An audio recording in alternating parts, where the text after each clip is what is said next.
First and foremost, thank you so much for attending and coming. My name is Joe Cetera. You can write it down. I can give you my cell phone number if you have any questions, comments, or concerns after this. However, the last slide of the presentation will have all of my pertinent information in it. I am the Vice President of Peak Performance Training, and I do all of our training and development at the dealership level. It's nice to see some of you. We have some of our dealerships here, and certainly thank you for attending. And for those of you that are coming for the psychology of the sale, we certainly appreciate your time because I know that it is very valuable.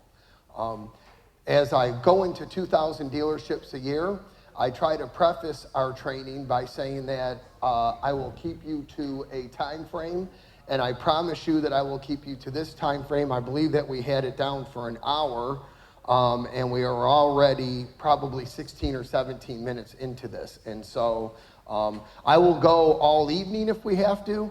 However, I do promise you that I will get you out of here on time.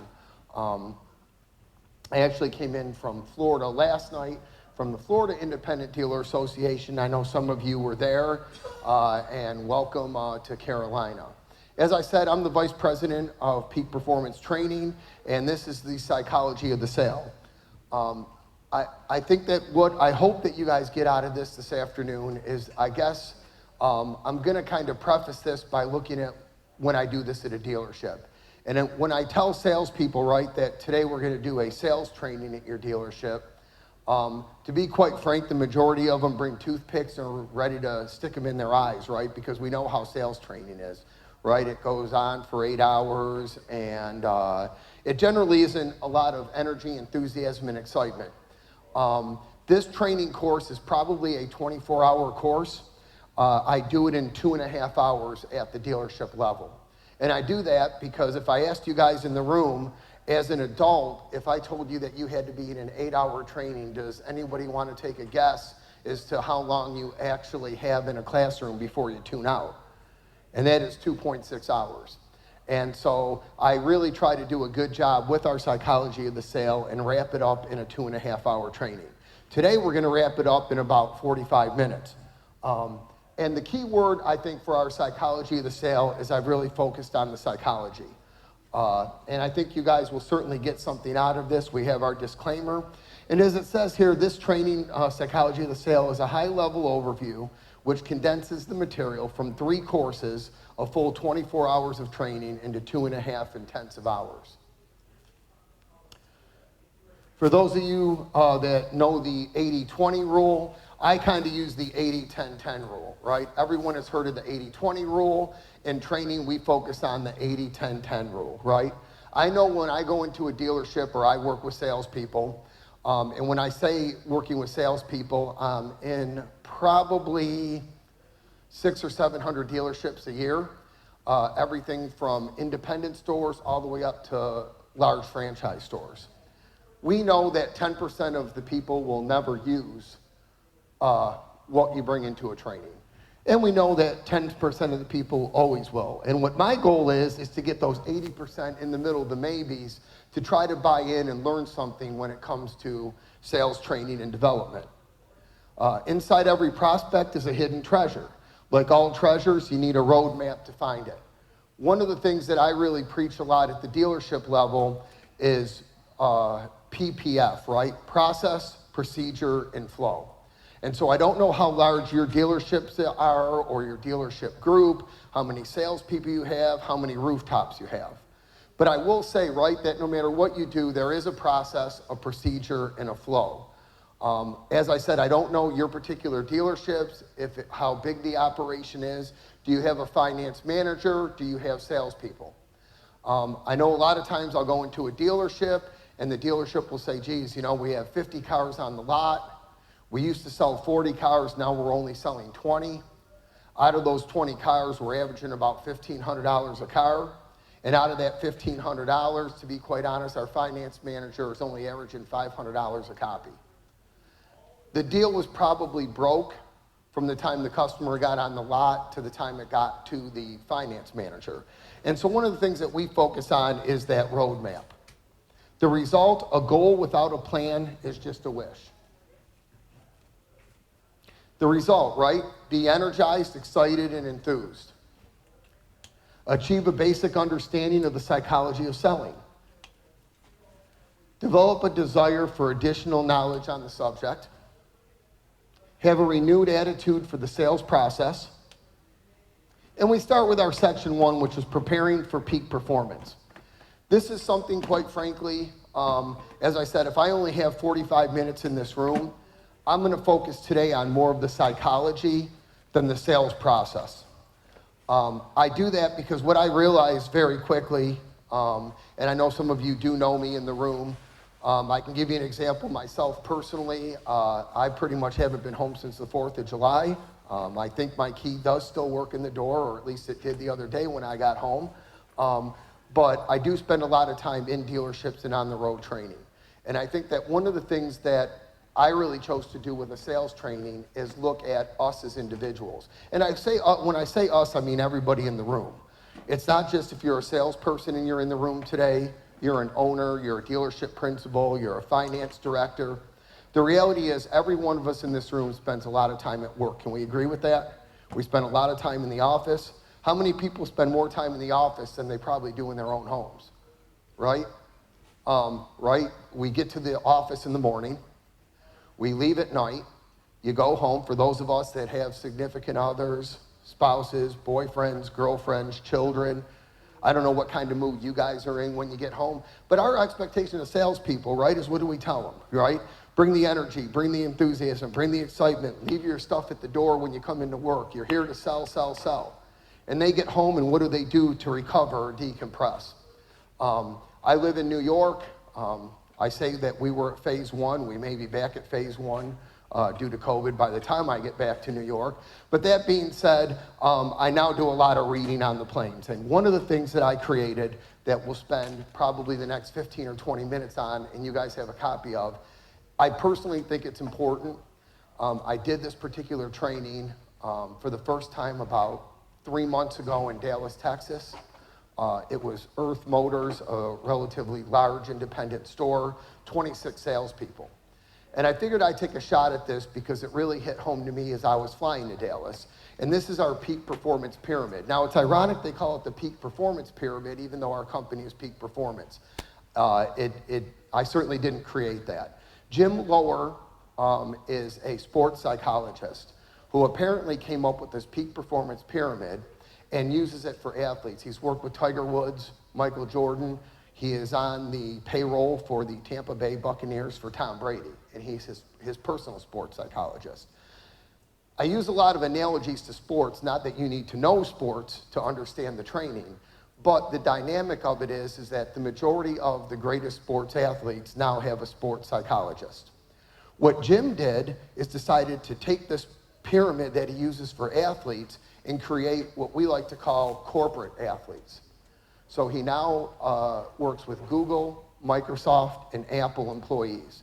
Their sales are up 36% by taking this same pyramid and concept and translating it over into sales. So with this being said, sales is a game of the mind, and that games begin with ourselves. All too often, salespeople come to the dealership tired, frustrated, and carrying baggage that weighs them down and impedes their performance. I'd like to just leave out the word salespeople in that and say, really, for the next 15 minutes, and I know this is probably going to be difficult, I'm asking you to look at yourselves as we go through this next 15 minutes, right? I think we all come to the dealership tired, frustrated, and carrying baggage. And when I say carrying baggage, very little of that baggage, quite honestly, is work. It's the personal baggage that we carry in every day. To achieve mastery in selling, we must first master ourselves and understand what it takes to optimize performance. To begin this process, we'll look at the Performance Pyramid by Jim Lohr, as well as a performance psychologist. And he is, like I said, probably the top sports psychologist now. If you notice the pyramid, and I don't know if you can see this, but I will point it out, there's really 4 levels to this. And by all means, when I do this training at a dealership, I try very hard to make a quick, understanding of what this pyramid is, right? There's physical capacity, emotional capacity, mental capacity, and spiritual capacity. And if you notice, I think a lot of people are surprised to see physical on the bottom.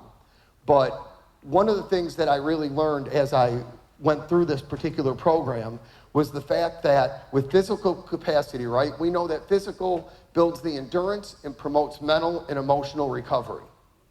So we start here, and if you notice with the rituals, we need to continuously climb up this ladder.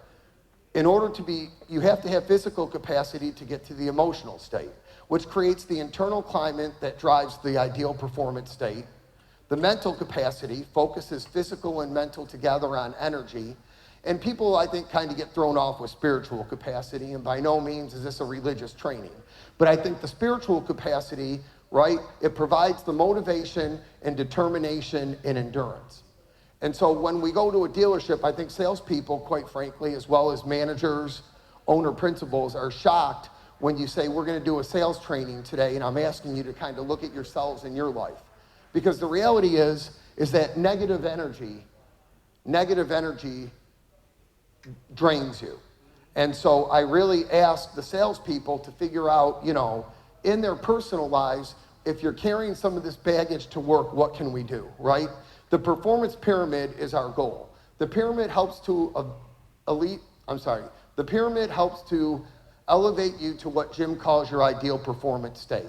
And that's where we're all trying to get, is this IPS, or what we like to refer to as your peak state. This is a state where your physiology drives positive emotional and mental states, allowing you to achieve goals and are congruent with your ultimate beliefs or spiritual capacity. Through this focus on the core tenets of our being, physical capacity, emotional capacity, mental capacity, and spiritual capacity, we can achieve truly remarkable things. And he spends a little bit of time with this. And so this is where I'm asking you to just kind of take a deep breath and kind of look at your life and yourselves each and every day that you're coming into work, right? Physical capacity. Energy equals the capacity to do work. I don't like math. I never liked math in school, and I'm not really big on equations. But there are a few equations in here that I would love for you to really take home, right? Energy equals the capacity to do work. I think we can all agree with that.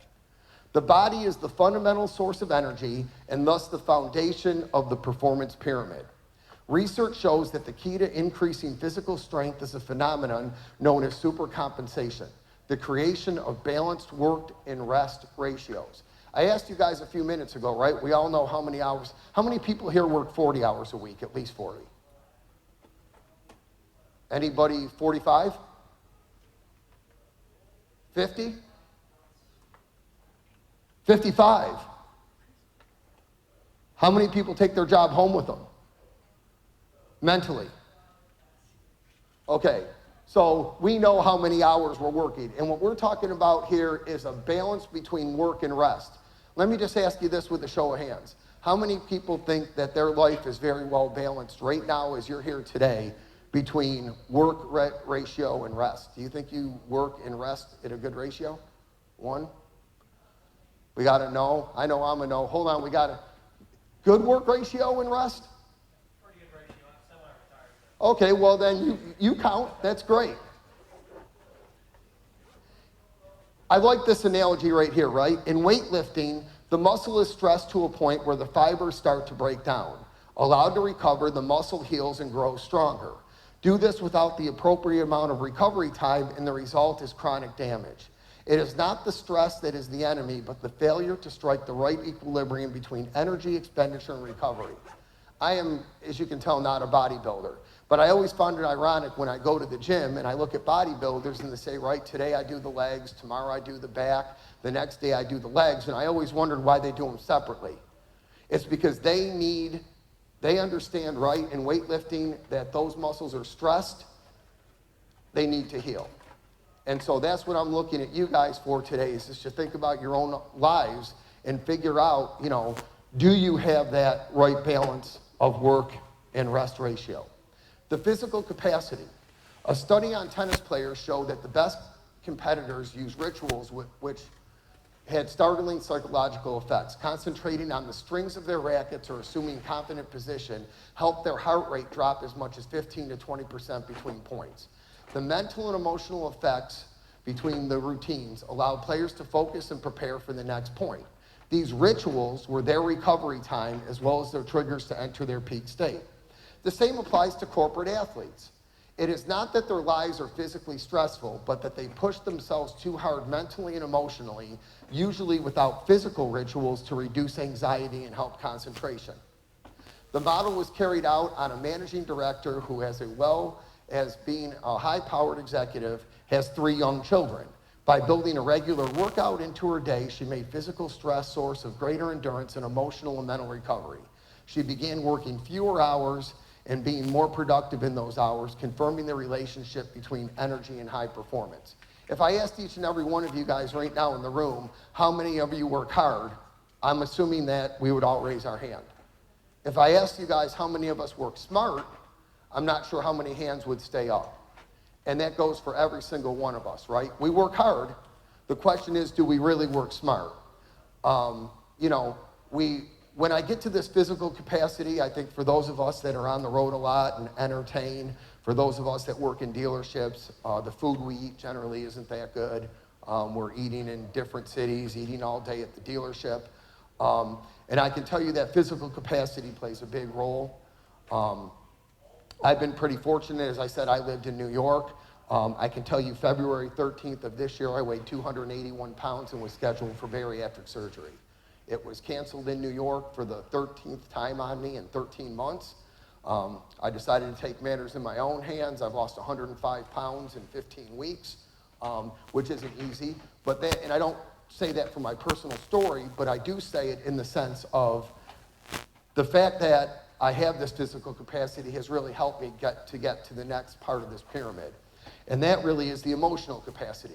If you ever want to scare anyone in a sales training, especially 26 guys in the state of Dallas, Texas, who are expecting a sales training, and you ask them about emotional capacity, I ask them how many of those guys in the room have cried today. And I'll tell you, that's a scary proposition because no guy's ever going to admit that they cried, regardless, even if they did. But, it goes back to, and once again, I hate to go back to sports, but Jim Valvano, I don't know if you guys know Jim Valvano or the Jimmy V Foundation on EXPO. But he was a coach for NC State back in the day. And there's the Jimmy V Foundation. He did an amazing speech. You can Google it on anything. It was a 12-minute speech. He died 4 weeks later of cancer. But what was amazing about Jim Valvano was the fact that he said, cancer can take my life, but it can't take my mind, it can't take my body, and it can't take my soul. And he said, for anybody who every single day can wake up and do 3 things, it's a complete day. Laugh, think, and cry. I can tell you it's easy for me to laugh every day. We all think every day. And this morning I went to the hotel fitness center and I have a daughter who just turned 21 and I play daddy-daughter wedding songs and somehow I'm able to cry every day. So, but it's very important, I think, right, physically, once we get to that part of the pyramid, to understand the emotional part. The emotional capacity, this is the internal climate that supports peak performance. High-performing athletes and professionals use similar language to describe their ideal performance state. Challenged, focused, optimistic, and confident. Negative emotions drain energy, right? So, as I said, I'm not really one, to go into a lot of mathematical equations. But if we can agree that energy equals the capacity to do work, and negative emotions drain energy, this goes back to kind of our personal lives and what we bring to work every day, right? Our expectation of our bosses is that we come prepared and ready to go every single day. Leave your baggage at the door. I don't know how much baggage anybody has in this room, right? The last training I did was last week. And a lot of us were talking about that baggage, right? And how much weight we carry every day. But I'm here to tell you, right, that if negative emotions drain energy, anger or frustration at work can be a result of finding situations threatening. Stressful experiences at work need to be seen as challenges and not as threats. Regular workout regimes have been shown to build endurance and provide a way for business people to burn off tension. Similarly, music has a powerful psychological effect and emotional effect. It can prompt a shift in mental activity from the rational left hemisphere of the brain to the more intuitive right hemisphere. It also provides a relief from obsessive thinking and worrying. Finally, music can be a means of direct regulating energy, raising it when the time comes to perform and lowering it when it's more appropriate to decompress. They use music as an example, as an outlet. I would say, right, we all probably need an outlet, right? I know when I get in the gym and I hit the elliptical, I probably, Bach and Beethoven probably aren't stimulating me too much on that. Somehow I, play the theme of Rocky and, act like I'm climbing up the stairs in Philadelphia, but at night, that's one of the things. I think for those of us that are in this business, we all use different things as outlets. I know, I go into a city, I take out dealerships, we eat, we drink, and I think that that's actually my recovery, and then I can't sleep. Now I, listen every night to thunderstorms somehow on my phone, and somehow I decompress and sleep. But there is an emotional capacity, which then leads us to the mental capacity.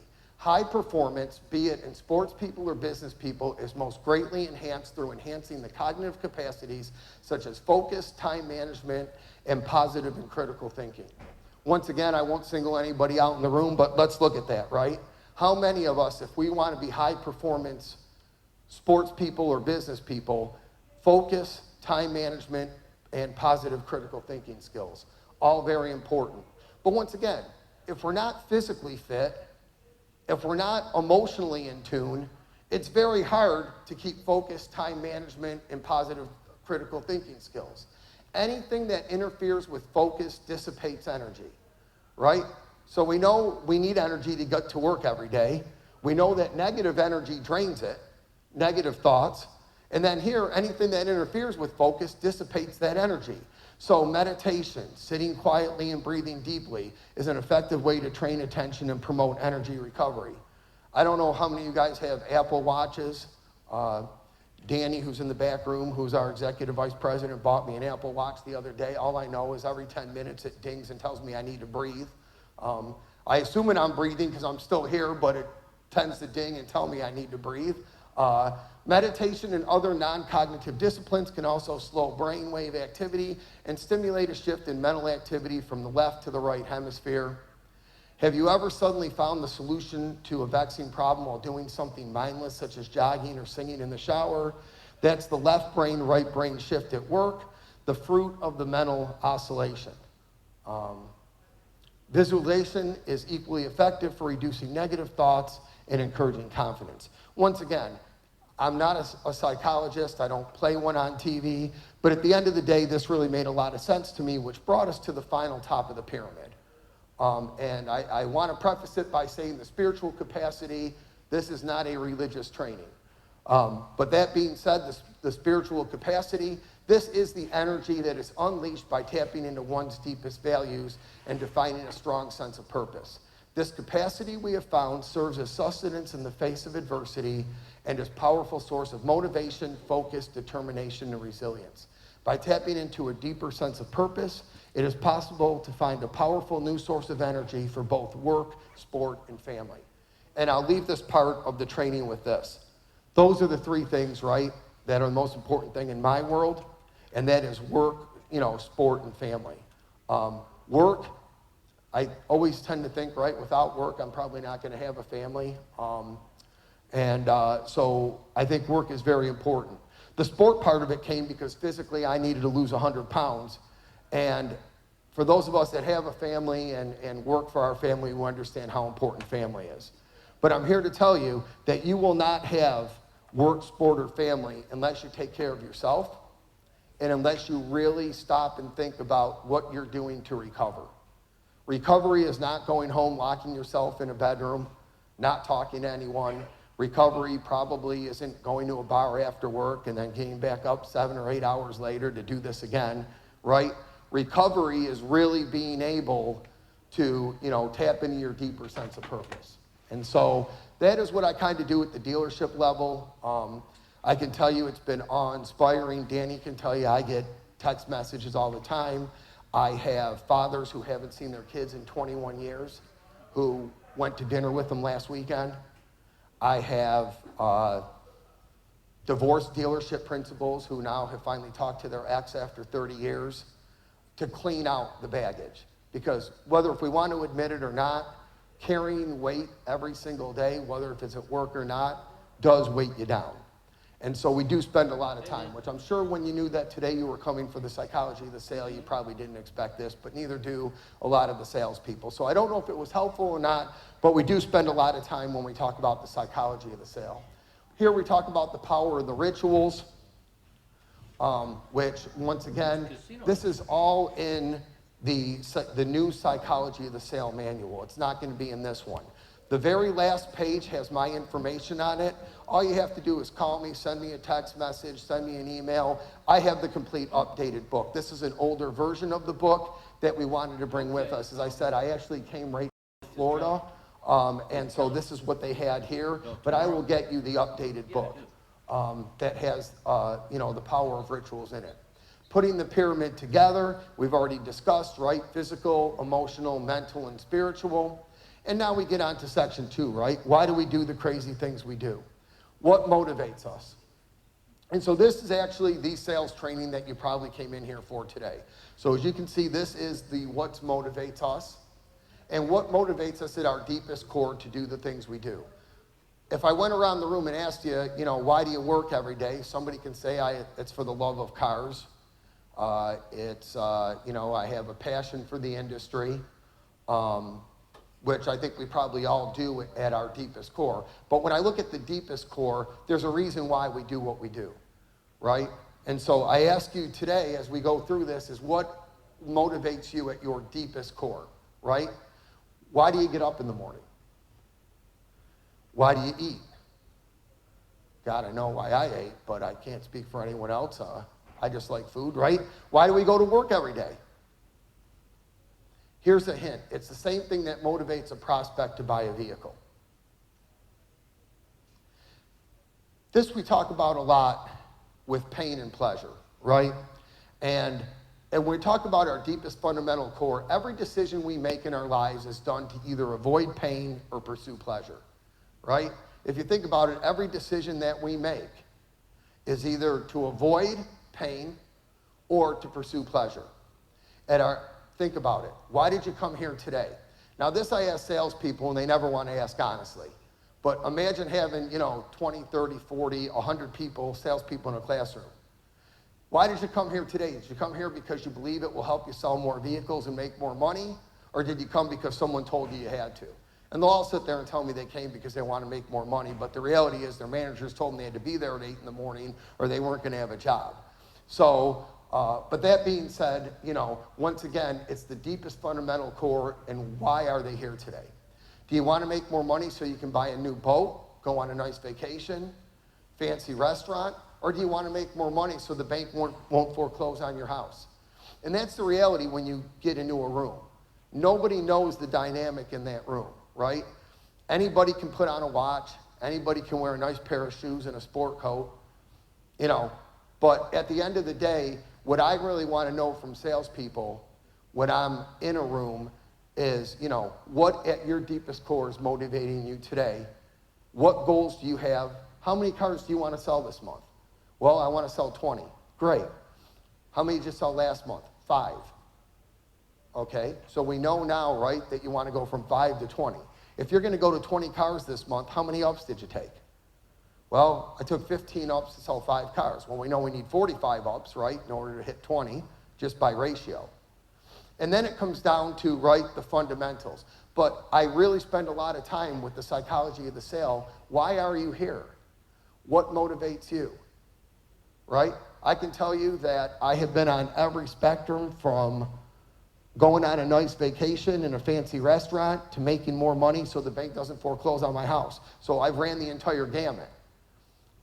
And so I think it's very easy, for us to understand. And I'll take this for the next step. For those of us that do buy here, pay here, for those of us that do subprime financing, for those of us that do some, riskier credit individuals, I think it's very important for us to understand this concept of pain and pleasure, and more importantly, when we talk about foreclosing on the house.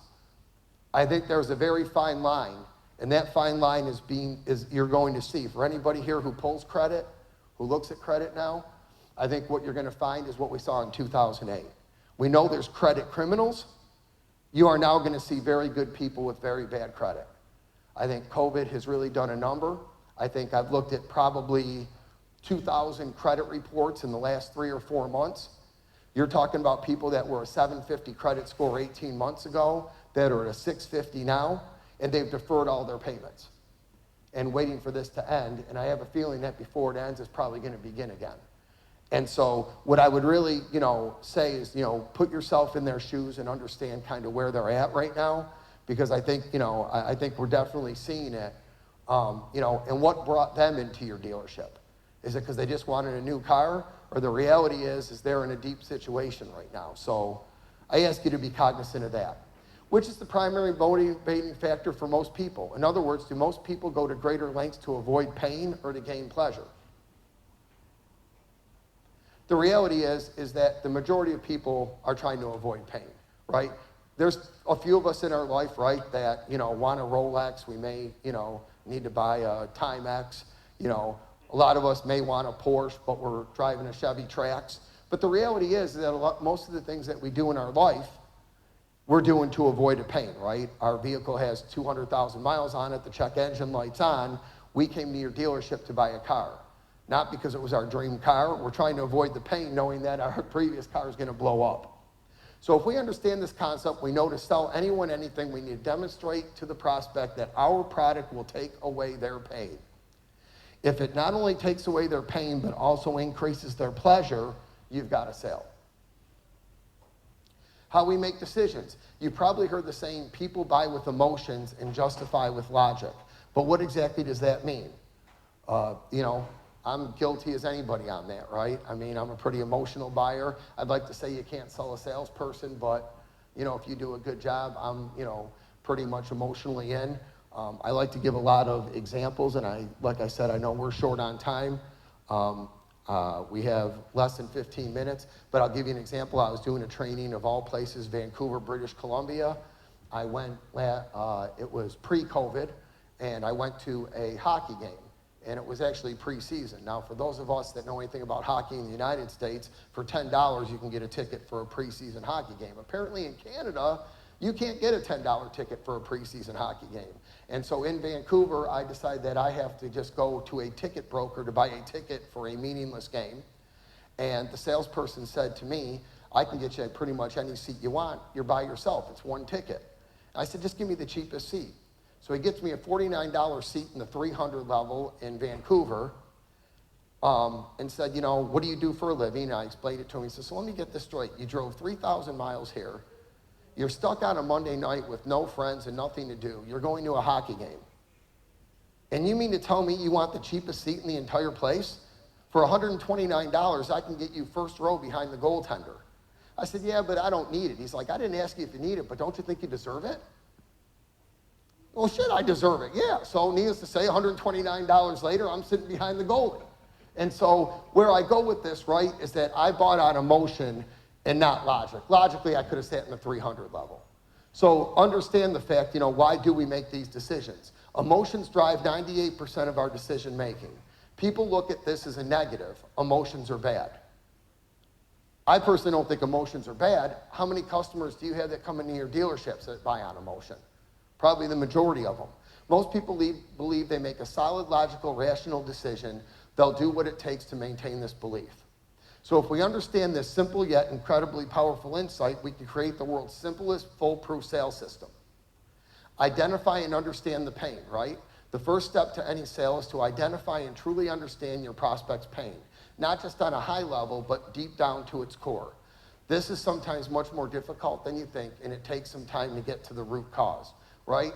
For those of you that do your own sales at the dealership or you have salespeople, right? I used to tell my salespeople when I was a general manager, you have two jobs, right? I want you to qualify the customer, and I want you to get them on the right car, right? Find the right selection. For those of you that have salespeople, how many of you guys have salespeople at your dealerships? Do you guys actually desk the deals after the salespeople come in? How many times have you been on the wrong car? Right?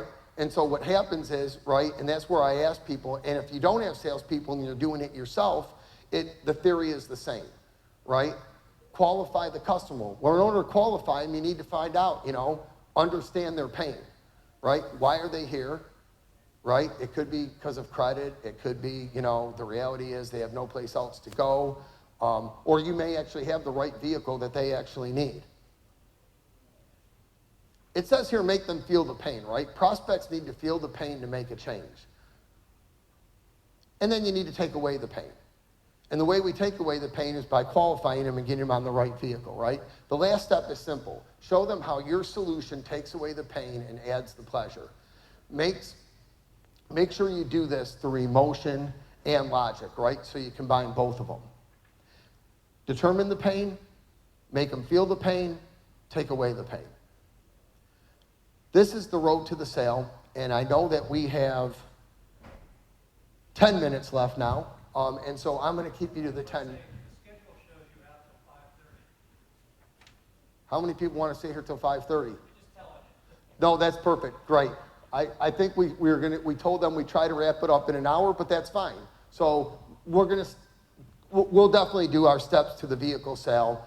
And like I said, I'll try to condense this a little bit quicker because this is really what we do, like I said, at the dealership level when I come to the dealership.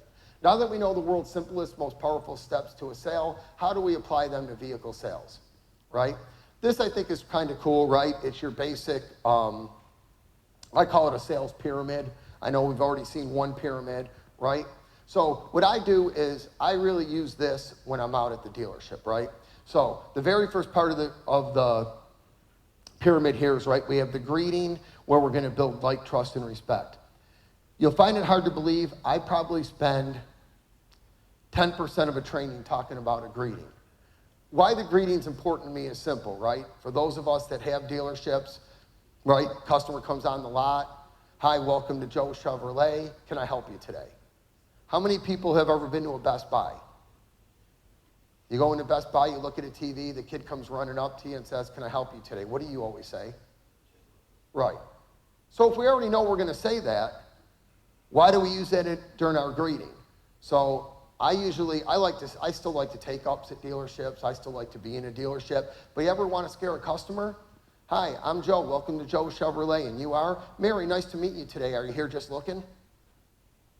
Ask a customer if they're there just looking. They don't even know what to tell you. It's like deers in a headlight, right? And so the reality is, great, Mary, I understand you're here just looking today. So is everyone else. Feel free to take a look. My job today is simple. I'm going to find out exactly what you need and why you need it, and I'm going to find the right car for you. But you'd be surprised, right? Because they're expecting you to say, can I help you today? And their defense is, I'm here just looking.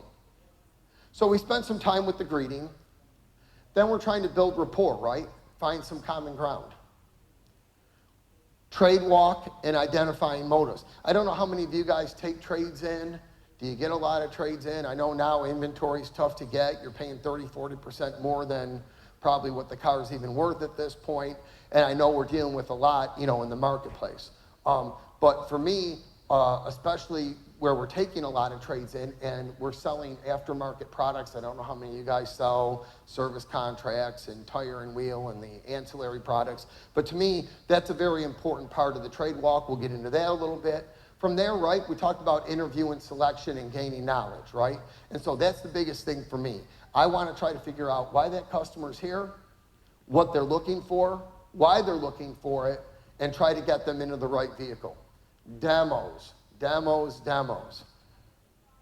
I don't know what I can say about a demo, and I'm not critiquing anybody in this room because you may do it right. I can tell you that out of the last 100 dealerships I'm in, maybe 20% that demo a customer actually go in the vehicle with them. Most of them played it and give them the key and say, there you go on your test drive. Let's see. Now that I know I have a few more minutes and anybody can walk out if they want, I can take a little more time here because this is a real stickler point for me. I can tell you that I went to one of our largest dealership groups. I won't name the group, but I'll name it that it was in Jacksonville, Florida. And they told me I did not need to rent a car, that they would give me one. I went to the dealership.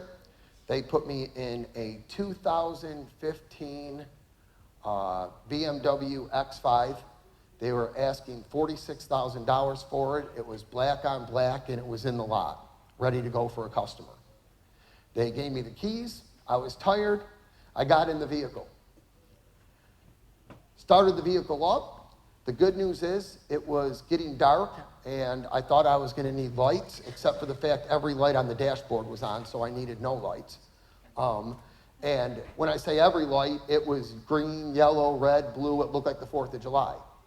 Now, not a big deal. It's a $50,000 car, and apparently it's ready to go for a customer to test drive. I get in the car.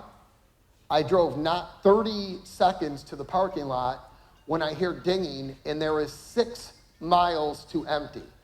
Not 60, not 600, but 6. I just got into Jacksonville. I do not know the area.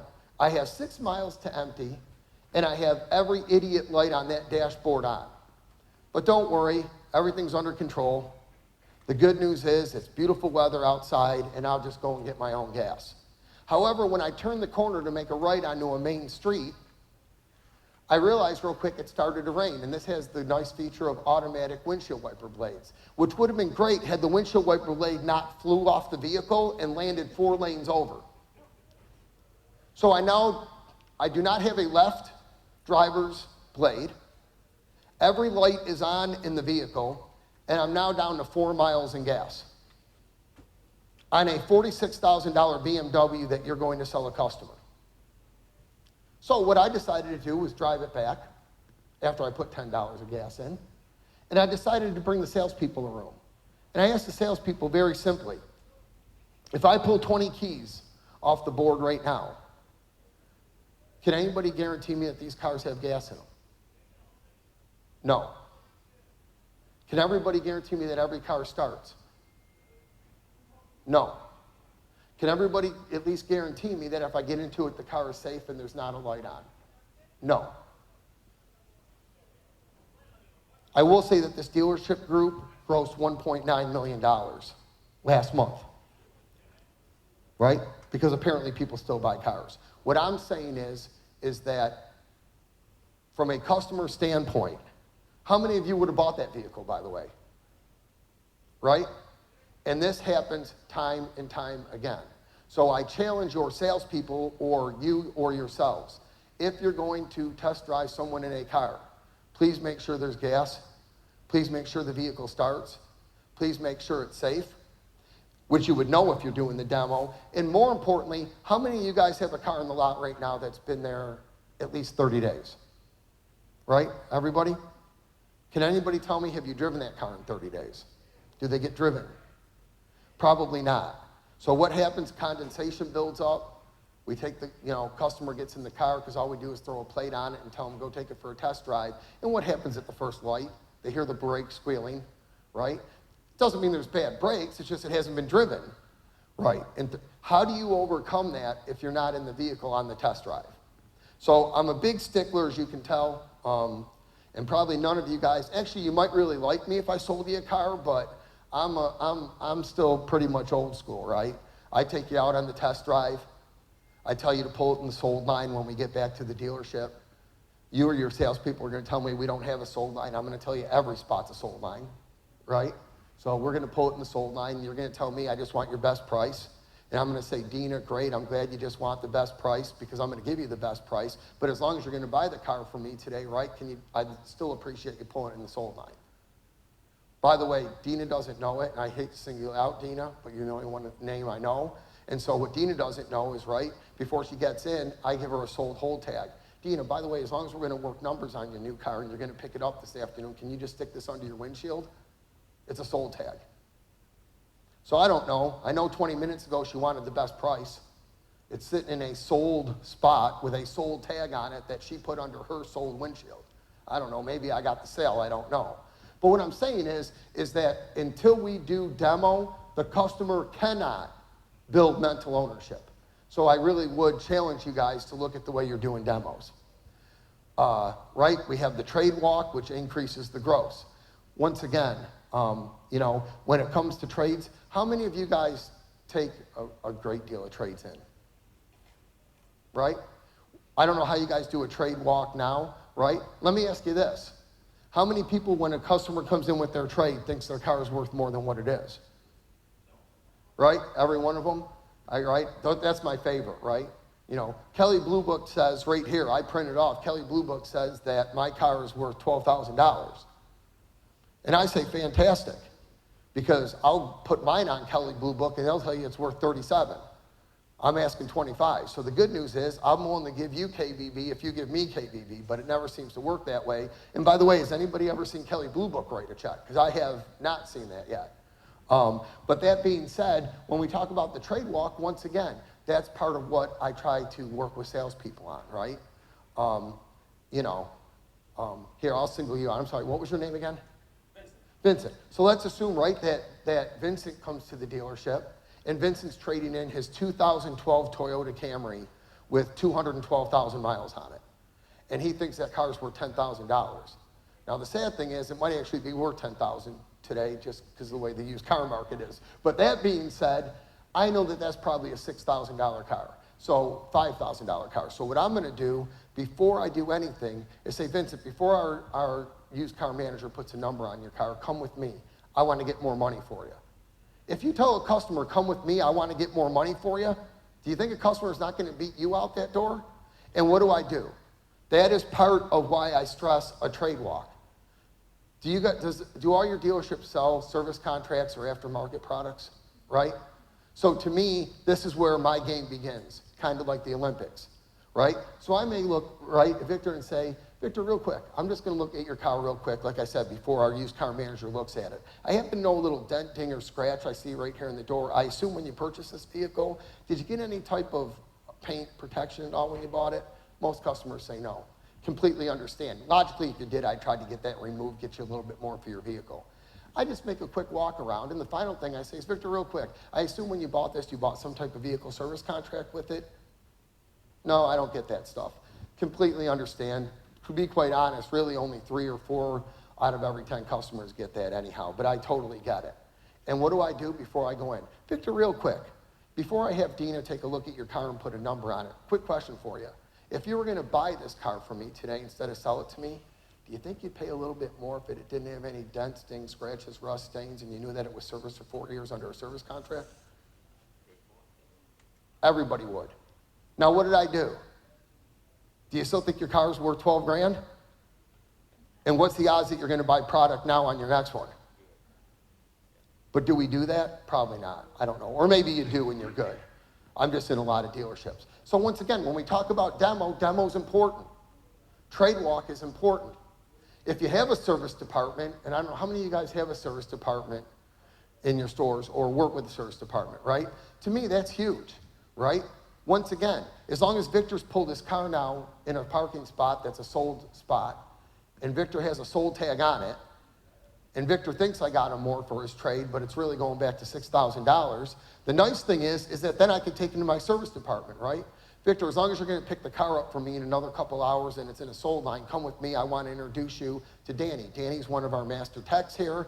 He's been with us for 20 years. Just want to make a quick introduction. By the way, our service department hours are Monday through Friday, 9 to 6. We're open Saturdays, 9 to 1. Here's where you're going to pull your vehicle in. Once again, we sell what? We sell the experience. Without selling experience, if the only thing that we're going to sell is a car, quite frankly, how do you increase gross? Right? If all we're going to do is sell off a price. It doesn't mean I can hold all the gross being a salesman. Right? I would like to think I can hold as much gross as I can. But I'm here to tell you that there's a big difference between being an order taker and being a sales professional. Sales professionals gross. Order takers don't. And so when I talk to salespeople, I really challenge them. Which one are you? You know, are you a sales professional? We go into social proof and sell yourself. This is always a big one. We used to call them evidence manuals for people who've been in the business a long time. I ask you guys for your particular offices, cubicles, whatever you work in, do you have personal pictures? Do you have pictures of your animals, of your family? I think it's very important in this day and age because when customers come to do business with you, they really are looking at kind of who you are as a person too. By the way, does anybody know or want to care to take a guess how many dealerships a customer goes to statistically before they buy a car? 2.6. So I don't know if I'm number 1, 2, or 3. Logically, if they're not bringing their new car here to show me, so I assume I'm somewhere in that spectrum.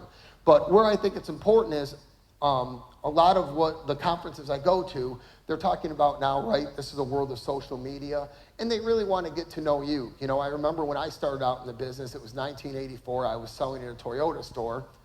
I had a girlfriend, I didn't have a family, I didn't have kids, and one of the salesmen said, "Oh, well, you should just go buy a picture frame." So, okay, what am I going to put in? He said, "Keep the damn picture of the picture frame in there." So I think for 4 years, I had a family, a wife, a daughter. I kept that in the picture frame for 4 years. I interchanged it. Everyone thought she was beautiful. I personally thought she was beautiful too. Had I known her, it was great. Luckily, my neighbor across the street had a dog and 2 cats. I took their pictures and put them in frames. And suddenly, you'd be surprised. People could relate to me a lot better. But we talk about evidence manuals, and I think those are important. And then, of course, we have our write-up commitment in our deal. And as you can tell, we talk about the pain and the pleasure here, and you guys can look at that, but I wanted to spend a little bit of time with that. How long should a sale take? The longer a customer stays on the lot and the farther the customer goes in the sales process, right, the more desire you're going to build. I'm not saying to stay 7 hours with the customer. But what I am saying is you got to sell the experience and not just the vehicle, right? I don't know why I would buy a car from Crown Auto. You guys should know why I buy a car from Crown Auto. But at the end of the day, we all got to look at our dealerships from that customer's perspective, and why would I buy from you, right? A little more psychology. We talk about buying motives. I'm going to really just kind of blow through this very quickly, because this is another thing that I enjoy, and then we'll get you guys out of here. Feel free to ask any questions or comments. So, for those of you that aren't familiar with DISC training, D-I-S-C, you can look it up, you can Google it. People make a lot of money. I should just be DISC certified, or anybody can for a couple $100, I guess, online. But what happened about, I would say probably 2008, 2009, after the crash hit, is that a few people came up with what they consider to be DISC training. What DISC training is that somebody came up with the idea that if we ask a customer, or we ask somebody, a vendor is trying to earn your business, what we learned is that by taking a DISC test, we can match up personality traits. So as an example, there are dealerships, Longo Toyota is an example out of California. They did almost 3,000 Toyotas in 1 month last month. They averaged about 2,800. They're the largest Toyota dealership, quite frankly, in the world.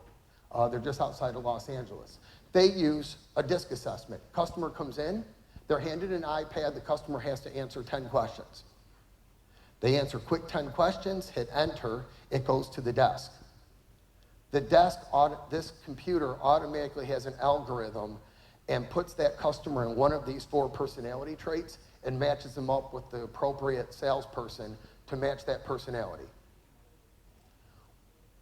What I decided to do was, for the sake of this training, make this about as simple and easy as possible and change the verbiage. And so this is kind of fun. So once again, I'm going to ask you guys, I know you came here to, I guess, psychology of the sale and learn about selling a car, and I don't know how much we've done of that so far, but I think this is fun and important. So I asked salespeople to do this, so I'm going to ask you guys to do it too, right? There's only 4 personality categories. I've named them the boss, the analyst, the relatable, and the kind, right? We already know our hot tip, right? People buy from, individuals that they like, trust, and respect. One of the things that I do is I do sales statistics from NADA. I update them every year. Not to get off the beaten path off of this real quick, but as an example, according to NADA, 88% of customers feel they don't get a good demonstration and presentation. 50% of the customers said they would have bought the car on the spot if they did. Who's your competition? Are we doing a good enough job? And these statistics go on and on and on, right? By the way, I could ask you this, but for sake of time, I won't, play a quiz game with you, but 96% of customers don't remember their salesperson's name after the first year. 88% of salespeople do no follow-up after 6 months. Who's our competition? That being said, we'll get back to traits, right? So the boss, I'm the boss. I love control. I hate wasting time. We have our analyst, right? They're always right. They love the facts. They hate the sales process. We have our relatable, right? Loves to talk, loves having fun, enjoys the experience. And then we have our kind person, right? Loves the community. They hate making decisions, hate risk. That is the synopsis of the DISC training. What I do is, if you notice down here, right, these people are hard to emotionally attach to, and these people are always going to emotionally attach. So what I'm going to do is I'm going to put the clicker down real quick, and I'm going to ask you guys to think real quick, and I won't go around the room. But as an example, if I told you you needed to choose one of those boxes, and I know we cross over, but I'm going to ask you to choose one box. How many of you are a boss? It's okay, you can admit it. Oh, Dina, I know you're a boss. I was going to single you out automatically, right? How many of you are analysts, right? The analyst loves the reports, right? We know the analysts when they come in to buy a car. They're your engineers, your teachers, right? So we have one analyst. Any other analysts out here? How many people are relatable? Right? Relatable? And how many are kind? The reason why the DISC assessment works is because it identifies, first of all, who you are, and then identifies the best mix. If I asked you, who is the hardest person up here to sell a car to, does anybody want to take a guess? The hardest? Huh? I'm sorry, what'd you say? So analyst is the easiest. Analyst is the easiest. They already know what they want. The analyst knows the price of the car. They've looked it up. Believe it or not, the hardest person to sell a car to is the kind, because they don't make decisions. So I'll give you an example. When I started selling cars, I'm relatable. I love to talk. I love having fun. I love the experience. The worst person you can put me with is a kind, because for 7 hours we talk. I know what you ate. I know the names of your children. Shit, you even invited me to Thanksgiving dinner. I don't even know you. I met you 4 hours ago. I've been to funerals, bar mitzvahs, weddings. These people are awesome. I love them. We hug, we kiss goodbye, they get in their car, and I am no closer to selling them a car than I was 7 hours ago. So the DISC assessment works. Where I'm going with it, by the way, an analyst is the hardest one for me, right? I mean, Victor comes in, he already pulled up the car on the internet, he knows what the true market value is, he knows Edmunds, he knows Kelley Blue Book, he says, here's what I'm paying for the car. I say, Victor, how's the family, how's the wife, how's the kids? He does not care about me. By the way, he doesn't care about the black and white picture that I've had on my desk from the picture frame from, 2008. He does not care. And so that is where I'm asking you guys, logically, not to do a DISC assessment, but really be cognizant of which one you are, and you have a couple minutes to read your customer. So just understand that if you are a relatable person and that analyst comes in, you got to kind of deal with that analyst like an analyst, right? I know when I started selling cars, it was Toyota, and then I switched to Dodge, Chrysler, Jeep. And a lot of the Ram truck drivers, or those of us that drive trucks, truck drivers know trucks much more than I do selling them. So when they're asking me what's the gross weight and what's the towability and what it can do, Victor, look, I'll be honest with you. You probably know a lot more about this truck than I do. You are the expert. You want to sell an analyst, feed their ego, right? Ronald Reagan said it best, a man can accomplish anything he wants as long as he doesn't want to take credit for it. So to me, I like to feed an ego if an ego, needs to be fed. But the reality is if you get anything out of this today, just realize which one you are and then which one your customer is. It'll certainly help you, I think, sell more cars for sure. We know about the boss personality, right? They don't like to waste time, give them options, stay high level. You want to use phrases, right? I respect that. You're the boss. I work for you. Time is money. Once again, kind of feeding that ego. By the way, only 1% of salespeople are actually bosses, right? The analyst personality, is less than 2%, extremely easy to identify. The best part about an analyst is that once you understand how they communicate, they go from the hardest to the easiest sell. Give them the details, never estimate or exaggerate. They know more about the vehicle than you do. They hate the typical sales process. Do you hate the sales process? Beautiful. They don't like to waste time on building rapport. It can't be done. And they utilize concepts as supply and demand, right? It seems logical to me. The facts are, according to statistics, and this is one that's really important. When Victor comes to my dealership and says, so what's my payment? Don't range an analyst. Well, it's between $4 and $425, right? What Victor wants is this. Victor, your payment's $429.18 for 60 months with an interest rate of 4.9% and 30 days until your first payment. I think you'd appreciate that a lot more than if I just ranged it and said your payment's between $4 and $450. The relatable personality is the most common. Over 60% of us are relatable. Most salespeople fall in this category, right? Connect with the buyer on a personal level and build rapport. Use stories, be lively, fun, outgoing, and engaging. Engage all the senses, and remember that it's all about emotion. I hear what you're saying. Let me tell you what happened. This car is really fun to drive. Can you feel that? Get up and go. Once again, in my perfect world, I'm relatable. I'd love to just have relatable customers. It's easy for me.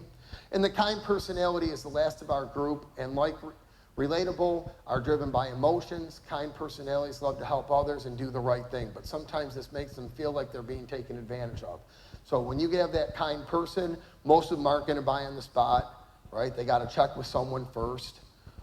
It's a much slower process, but I can't say it enough when it comes to follow-up, how important follow-up is. For kind buyers, it's all about appreciation. They're cautious, fear-based, but once they trust you, you're going to have a customer for life, and you will. Use emotions, be patient, build their trust, don't be too pushy. They're going to ask you, what do you think I should do? Which one would you choose? I appreciate how you're feeling. You deserve this. Take your time, don't rush, and I bet you're glad the hard part's over. The big thing here, right, and I would always say this, no matter who you deal with, you deserve this. As I told you about my hockey experience, the guy plainly said, don't you deserve this? Well, let's see. I did travel 3,000 miles. I am tired. I do work hard for a living, and I'm here to watch a hockey game. I do deserve that. Danny is not, Danny is in the back. I don't know if Danny remembers this story, but we were at a dealership in Columbia, Missouri. It was a 74-year-old farmer and his wife who came in to buy a pickup truck. There happened to be a yellow Corvette. I believe that it was, I don't think ZR1s were out yet, but it was a pretty nice Corvette convertible. The guy goes out there and sits in it. They're working the deal on the truck. The wife is waiting to pick the car up for delivery, and she's watching him sitting in this Corvette. I went out and said, man, you look good in that vet. He said, man, I've always wanted one. You don't know, it's always been a dream of mine. So I walked in, and she said, look at how stupid he looks in that. And I said, he doesn't look stupid. I said, man, I said, let me ask you a question, how long have you guys been farming? She said, 60 years. She's like, he's been the best husband, best father, and best provider that a wife could ever ask. And I said, did you know his dream is to have a Corvette? She said, since the day I met him. I said, do you think he deserves it? They didn't get the truck. Hopefully he's still enjoying his vet, after this. And where I bring that up is the fact that the reality is that when you have a customer that you need to bump $25, $50, you got to switch vehicles. It's more of a vehicle, it's not less, but you got to get them into this one. And they say, man, I just can't justify the $50 a month, the $25 a month. Don't be afraid to use that term, right? Yeah, but Victor, don't you deserve it? You work hard, man. And I think we all deserve something, right? So we'll be helping sponsor that. So like I said, I'll be there tonight if you guys have any questions, and thank you for your time. We really do appreciate it. Thanks.